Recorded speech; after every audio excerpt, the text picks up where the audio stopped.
Live happily with your lover. It's been a week since my beloved wife left this note and vanished. I stand motionless in the room, holding our engagement ring. How did it come to this? My name is James, a 43-year-old office worker. My wife Sarah, also 43, is a housewife. Though we were never blessed with children, our life together was pure happiness. We traveled a lot together, and on days off from work, we go shopping or dine out. Of course, during our long marriage, we had our arguments, but we always made it a point to apologize if we felt we were wrong and reconciled by the end of the day. We frequently visited each other's parents' homes and had a great relationship with our in-laws. There seemed to be no issues. I always believed that our calm, happy days with my wife would last forever. However, the end of my blissful marital life with my loving wife came suddenly. When I returned home from work, the lights were off. Usually, since Sarah was home, the lights would be on, but that wasn't all. The front door, which would normally be locked, was unlocked, and there was no smell of a delicious dinner at all. Thinking she might be out, I called her cell phone, but she didn't answer, and she didn't even read my messages.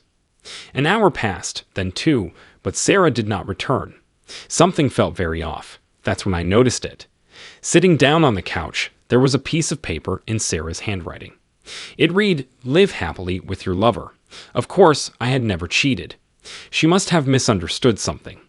I needed to meet her and talk. Sarah isn't the type to socialize much. It is probably the family home that she would rely on in these situations. I immediately called her mother, Karen. "Karen, it's James. By any chance, is Sarah with you?" "Oh, James, you are back. Sarah isn't here, but I know where she is. However, she told me not to tell you." I was at a loss as to why she would say that. "What do you mean?" "She seems to suspect me of cheating, but I haven't done anything of the sort. I think she's misunderstood. I need to meet her and talk." I knew from Karen that she knew where Sarah was, so I begged Karen multiple times to let me see her, but Karen didn't tell me. "James, she didn't tell me in detail, but she said she thought about this for days. I understand you want to talk, but please give her some space right now." There was nothing I could say to that, but of course, I couldn't just accept it. Even now, I wonder if my wife thinks I'm meeting with another woman. If only I could see her and clear up the misunderstanding. Nothing progressed, and a week has passed. My wife hasn't returned. I took out the engagement ring from the bedroom closet. I was planning to give this ring to my wife today on our 20th wedding anniversary. Truth is, I didn't have money when we got married. I couldn't afford an engagement ring, and we couldn't even have a wedding. I'm not into flashy things, so I don't need a ring or a wedding. Let's use that money for our daily expenses. That was a thoughtful proposal from my gentle wife, sensing our financial situation. Now that we're comfortable, I can gift it to her. But having a wedding at this age feels embarrassing. Yet I wanted to properly convey my gratitude for these 20 years to my wife. This engagement ring was for that. During these 20 years, whether we were broke or distressed about not having children, she always stood by me and supported me. Will this ring, which I had prepared hoping for our continued happiness, ever fit on her finger? I held the engagement ring in my hand, feeling lost in our home. One day, the doorbell rang. When I opened the door, there stood a beautiful elderly woman I didn't recognize. As I was puzzled, the elegant old lady said, "I've been looking for you." I was more confused. Then she continued, "Nice to meet you. My name is Amy. I came here about your uncle. He mentioned wanting to leave you some assets." My deceased father only had a sister. My mother had no siblings. In other words, I don't have an uncle. I thought that she must have mistaken me for someone else, and told Amy that I do not have an uncle. I figured she would leave after that, but Amy slowly shook her head. "No, I am sure it's you. Your mother will understand. What I mean is, your mother's name is Catherine. Can I please see her?" Indeed, my mother's name was Catherine. However, I was hesitant to introduce her to a stranger. I thought I'd call my mother, and if she also said she didn't know Amy, then Amy would surely give up. So I called my mother. After explaining the situation, my mother was silent for a while. "Bring her to the house." I was taken aback by my mother's words. "What do you know, Amy? Besides, you don't have any siblings, right? Just bring her. We'll talk later." Could my mother possibly know something about Amy's story? Still confused, I brought Amy to our family home. My mother was waiting outside. As soon as she saw Amy, she exclaimed, "Amy." To my surprise, Amy also said, "It's been so long," with tears in her eyes. The two embraced tightly. After their embrace, my mother invited Amy inside. When I demanded an explanation, it wasn't Amy who started speaking, but my mother. My father was the CEO of a real estate company. Amy here used to be our housemaid. We've been close since I was young. My brother was supposed to take over the company, but one day, my father arranged a marriage for me. However, I had a boyfriend at that time, your late father. I found out that I was pregnant with his child around the same time the proposal came. That child was you. My father told me to abort the child and marry the man he had chosen, but I couldn't bear to abort my child or leave him. So I left home, almost eloping. I didn't tell anyone, not even my brother or Amy, where I was going, thinking I'd never see them again. I had no idea my mother was the daughter of a CEO. I had never heard about her eloping before. When Catherine left home, I was devastated, but I believed she would be happier with the man she loved, so I kept my silence. I'm glad she had a happy marriage with him. Amy looked very relieved. She must have been worried about my mother all this time. I'm glad to see you, but why visit after all these years? Well, I have some sad news to share with you, Catherine. Saying that, Amy told my mother that her brother had passed away. Yes, my brother. He probably had a tough time managing everything after I left. He was the one who took care of our parents in their final years. I'm really grateful to him. As my mother teared up, Amy gently handed her a handkerchief. It must have been a shock to be told out of the blue that her brother had passed away. I comforted my crying mother. My uncle, my mother's brother, my mother said, regretted not being able to help when my mother left home. He didn't have any children, so he wanted to leave some assets for his sister and nephew. So he asked Amy and her daughter, who was also his secretary, named Alice, to locate us. My mother and I were truly touched by my uncle's kindness. However, both of us and Amy agreed it would be best to decline the inheritance. My mother was now enjoying her retirement years, and she didn't need excessive money. As for me, I wanted to make my precious wife happy with what I earned, conveying our feelings. Amy respected our decision. Catherine, you're still as kind-hearted as ever, and James, you're such a gentle soul. Your wife must be very lucky. At Amy's words, my expression stiffened. That wasn't the case. My wife had left me suddenly. Feeling downcast, I shared with Amy that my wife had left a week ago, but I truly never cheated on her. I don't even know why she suspected me of infidelity, I murmured. Could it be? Amy began dialing a number. After speaking to her daughter Alice, Amy handed the phone over to me. Hello, this is Alice, Amy's daughter. I've heard the story. The misunderstanding your wife has might be because of me. About a week ago, I called your house. I had finally found out where you were, and I was quite anxious. I probably didn't explain things well to your wife. I told her I needed to talk to James since he's someone important to me. When she asked why, I thought it would be best to speak with you first, so I told her I couldn't explain at the moment.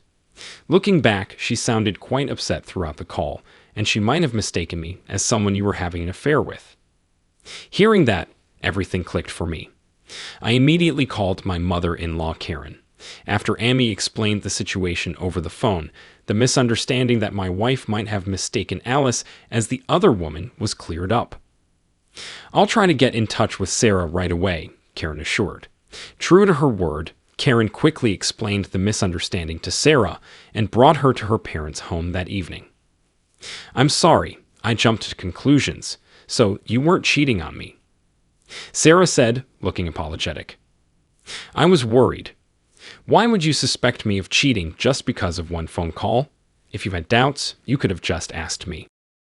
It wasn't just the call from Alice. I found an engagement ring hidden in the closet. It's not mine, so I thought you might give it to the other woman. I wanted to ask you about it, but you've been so distant lately. I remembered acting distant when we first got married. I couldn't afford to buy a ring, so for our 20th anniversary, I had saved up and planned to give her one. But I was quite embarrassed about the whole thing. It was my first time planning such a surprise, and I thought that if I talked to her about it, she might find out. So I ended up being distant with her, trying to keep it a secret, but I had no idea it hurt her feelings so much. Also, you love kids. I thought, since I can't get pregnant, you might have found someone else. But I thought if that's the case, it can't be helped, so I left a note and left the house. I had prepared the ring as a token of my gratitude for all the years together, but little did I know it would lead her to suspect me of cheating. I told her about my regret of not being able to afford a ring or a proper wedding when we first got married, and that I had prepared this ring for our 20th anniversary. I don't care at all about not having kids. I'm very happy with just the two of us. During the times we struggled financially, your support was invaluable. I'm really grateful for everything. Let's continue to live happily together. With that, I presented her with the small box containing the ring. I'm so glad I married you. From now on, I won't keep things to myself and will always discuss with you. Those words meant the world to me. I told my wife about my uncle's intention to leave us some inheritance, but she felt just like I did that it would be best to decline. However, we were touched by my uncle's kindness. Both of us and my mother were delighted that our ties with the relatives were rekindled. My mother had been regretting not being able to visit her parents' graves after falling out with them. Later on, my wife and I, along with my mother, visited the graves of my grandparents and my uncle. I'm set to meet with Amy and Alice after our visit to the gravesite. I had asked them to share stories about my mom's parents and her brother. It seems my mom's parents were a loving couple until the day they passed. I hope that Sarah and I can live just as happily together. It's been a long time since I've had the morning rush hour.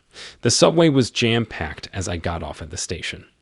Large groups of strangers moved like a flock of sheep, each heading to their own destination. In the midst of that crowd, I truly felt, I'm back in New York. It was my first day back at the headquarters in New York after working in Nebraska for 3 years. Nebraska had its own charms, but I've always had a soft spot for the hustle and bustle of New York. It wasn't because I messed up or got demoted that I was transferred to Nebraska. The company I joined right out of college believed in sending their bright ones away to gain experience, and working in a regional office was a stepping stone to promotions. At 35, I was assigned to work in Nebraska. After 3 years, I was called back to headquarters, where a position as a deputy director awaited me. So professionally, everything was going great for me. But there was one thing bothering me in my personal life. At this age, I was still single and didn't even have a girlfriend. Up until just before the transfer, I had a girlfriend who I had been with for almost 10 years, considering marriage. But whether it was a phase of fatigue or just growing apart, we broke up when I got the transfer. When I reported to my old department, everyone welcomed me back with applause. Especially the director, who had been instrumental in my career path, was overjoyed. He said, "Next, I'll be the executive director, and you'll be the director." That evening, a welcome back party was thrown in my honor, orchestrated by the director. Not to pry into your personal life, but do you have any marriage plans, Alex? The director asked during the party. Ever since I joined the company, I'd been in the same department as the director, who was just a supervisor at the time. We went out for drinks countless times. However, we rarely talked about our personal lives. Oh, sorry about that. I might have been too nosy. Well, it's not really that. I mean, I didn't have anyone in my plans. Then I told him that I had broken up with my long-term girlfriend just before I was transferred to another state. Upon hearing this, the director felt guilty, wondering if it was because he recommended the transfer. I replied, sooner or later, we would have broken up anyway. So, you're not seeing anyone now? No, not for the past 3 years. When I said that, for some reason, the director had a pleased smile on his face. Well then, I've got a perfect match for you, Alex. How about an arranged date? Caught off guard, I almost spit out my drink. An arranged date. Who does that these days? Actually, my nosy relative asked me to find someone for a match. The director rummaged through his bag, which he had placed on his lap. Saying that, he handed me a photo he had been carrying in his bag. I don't think arranged dates are really my thing.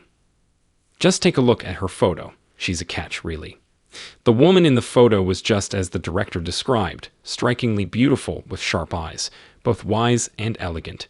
She was exactly my type. I can't just introduce anyone without thinking it through, especially when it's such a big deal for someone. But Alex, what do you say? It's okay to refuse? Want to meet her? It was hard to decline the director's proposal, especially considering all the help he's provided over the years. Yet more than that, I was captivated by the woman in the photo and simply wanted to meet her. The following weekend, at a somewhat renowned hotel lounge in downtown New York, under the watchful eyes of the director's meddling relative, the arranged date took place. I was in a suit, she was in a dress. Her name is Catherine, and she's 35 minus 3 years younger than me. She used to work in an administrative position at a major electronics company. After about 15 minutes, our companions left the table, and it was just Catherine and me. I pondered on what to say next as I carefully admired her face. She looked even prettier than in her photos. Alex, there's something I wanted to ask first. Oh, what is it, Alex? Have you ever been on an arranged date before? I was actually thinking of asking her the same thing. I told her it was my first time and asked her the same. She also said it was her first. With someone as charming as you, I'm surprised you'd need to go on an arranged date. Wouldn't you have plenty of suitors? Oh, you're too kind. Her tone was gentle, but Catherine gave me a stern look. She probably thought I was being insincere and got upset, but that assertive side of hers was quite attractive to me. Did I say something you didn't like? I wasn't trying to butter you up, honestly. I then shared with her about my long-term relationship ending due to a job in another state, how I came back to the headquarters, got this arranged date offer from my department head, and how her photo made me want to meet her. At first, I laughed at the idea of an arranged date, but it's just another way to meet people. Even those group dates I went to when I was younger felt like group arranged dates. As I continued to share, Catherine's expression softened. You broke up with your previous girlfriend 3 years ago. Yeah, right. When? In September, sometime in September, I guess. With my answer, Catherine smirked. Curious, I looked at her. Actually, I broke up with my long-term boyfriend in September 3 years ago, too. I was at a loss for words at Catherine's unexpected confession. Did you get over your ex? Yes, of course. And you? A long time ago, Catherine said, smiling. I couldn't help but smile, too. And so our arranged date came to an end, and we agreed to meet again the following weekend. I was so eager to see Catherine again that I felt restless the entire week. Every night after work, I'd think about what to wear. I never used to care much about fashion. I was quite indecisive. As I was looking through my closet, I decided on a suit without a tie. Then a thought popped into my head. What about underwear? I quickly came back to my senses. I'm such an idiot. Worrying about that was way too premature for our first date. We met at 4:00 p.m. near an established department store close to the hotel where we had our arranged date. We planned to stroll around town for a bit and then find a decent restaurant for dinner. I could have booked a place in advance, but since I didn't know Catherine's preferences, I thought we'd decide on the go. Of course, I did some research and had shortlisted a few places that seemed good. So I arrived in that town over an hour earlier than our scheduled time and checked the location of the restaurant I had in mind. After doing that, I went to the place where I was supposed to meet her. But even after our 4:00 p.m. meeting time, she was nowhere in sight. 10 minutes passed, then 20 minutes. I thought she might have stood me up. I was about to give up and head home when I started crossing the street. I thought of calling her to give her a piece of my mind while walking. Then from the other side of the intersection, I spotted her walking towards me with her cell phone in one hand. She noticed me too and waved enthusiastically. I rushed towards her, and we both stopped right in the middle of the crossing. I was thinking of calling you and heading home because you were so late. I was there too. I was waiting for you right on time over there, I said, pointing to our meeting spot. Suddenly, she burst out laughing. The pedestrian crosswalk signal started flashing with a beeping sound, and we both ran back to the sidewalk. Alex, were you waiting over there? I looked back at the beer hall named Penguin, that she pointed to and silently nodded. I was here. I was waiting here. What? She pointed out ahead at the department store we had chosen as our rendezvous point. Right in front of its entrance stood the department store symbol, a penguin statue. In other words, we had agreed to meet by the penguin in front of the department store. However, I mistook it for a beer hall named Penguin across the street from the department store, while Catherine thought of it as the penguin symbol at the entrance of the store. That's a funny mix-up. Glad we didn't miss each other. Yeah, seriously.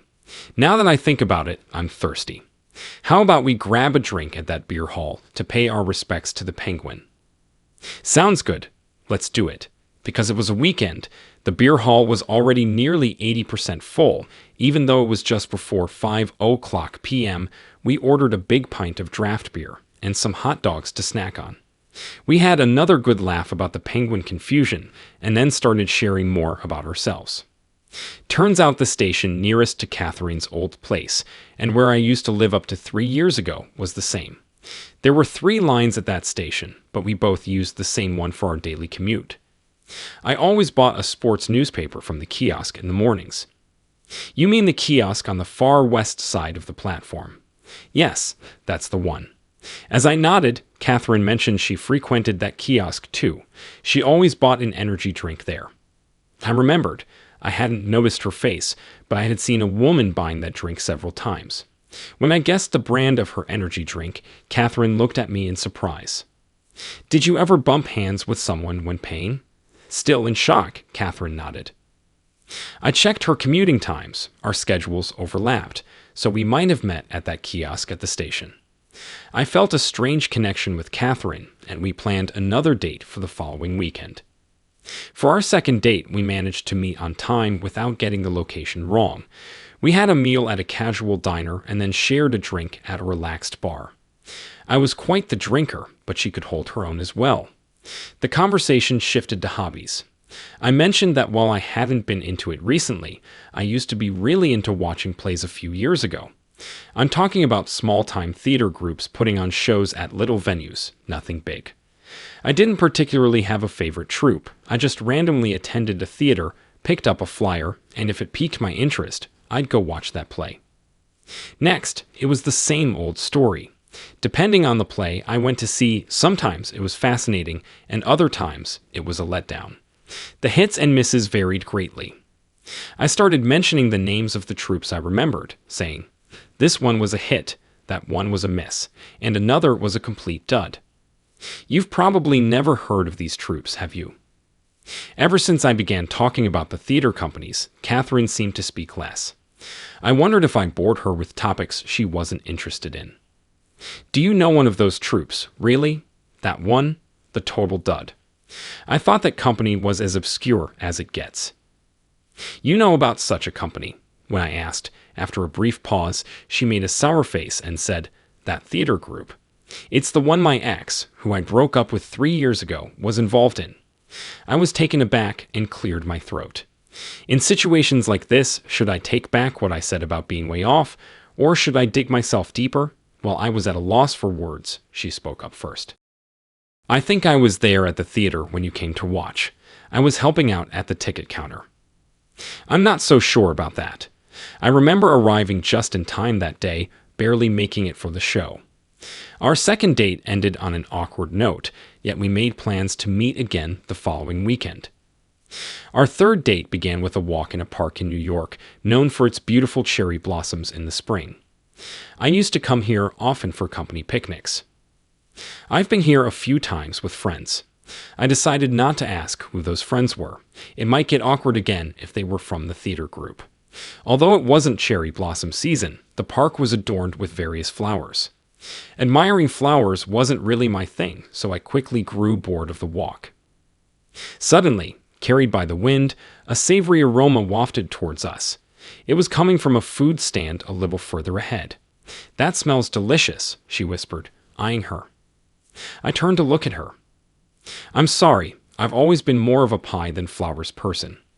Shrugging and smiling, quickly I added, "To be honest, I was getting a bit bored looking at the park greenery too.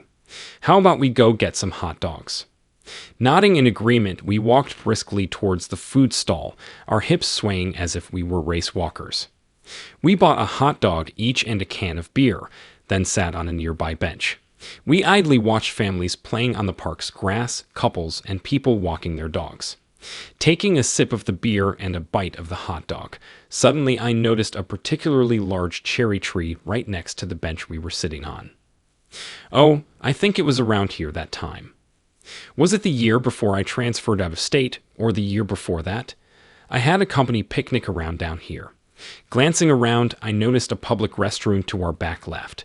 It was definitely here. A new guy was in charge of securing the spot for a cherry blossom party. He told us that it was right in front of the restroom. I remember yelling at him, wondering why he picked such a smelly spot. That's thoughtful of him. When you're drinking, it's convenient to be close to the restroom, right? She had a point. However, I doubted the newbie had thought that far ahead when choosing the spot. Speaking of which, I once came here for a picnic and witnessed a fight between two guys over the restroom line. I had a similar experience. Was it in this park? Yes, it was this park. It might have even been that restroom. When I asked about the situation at that time, a young man who looked like a heavily intoxicated college student tried to cut in line for the restroom. A middle-aged man in a suit who was in line confronted the young man. Then a scuffle ensued. That's when another man who seemed to be an acquaintance of the man in the suit rushed over and managed to defuse the situation. Listening to her story, the memory of that time vividly came back to me. That man in the suit was my director, and the guy who stepped in later, that was me, yours truly. You're kidding. You were there that day. Both of us were surprised and impressed by the unexpected connection from our past. A few days later, after work, my director invited me for a drink. We went to our usual large bar. As soon as we sat down, my director said, "How's it going with your arranged date?" "I heard you've met her a couple of times." I wasn't sure how to respond. I believed I had a good relationship with her. However, we had only been on 3 dates. I was indeed attracted to her, and I wanted to believe that she had some affection for me as well. But it was uncertain how things would turn out in the future. I talked to her, and it turns out we've unknowingly crossed paths before. I shared. Upon hearing this, he had a pleased expression on his face, as if to suggest it was a perfect match. Sounds like fate, doesn't it? Suddenly, a thought flashed through my mind. What if she's in this bar tonight too? There had been a few times in the past when we unexpectedly ran into each other. But if we met in this bar tonight, it wouldn't just be a coincidence, it might be destiny. I excused myself to him, saying I needed to use the restroom, and started searching the expansive bar. It was a tavern near the office. It wasn't surprising to see familiar faces. However, there were mostly strangers. That's to be expected, I thought, especially in a bustling city like New York. What were the odds of running into that one woman? Conveniently, I decided to give up on the silly fantasy and return to where my boss was seated. Just as I was about to turn around, there she was. "There you are," she remarked. "It's a coincidence, isn't it?" I shook my head and replied, "Does it really feel like just a coincidence to you?" She stared back at me with a broad smile on her face. Thank you for immersing yourself in our gripping tale. If you enjoyed the journey, please like, share, and subscribe. Your support means the world to us, and we can't wait to bring you more captivating stories. Stay tuned, and thank you for being part of our community.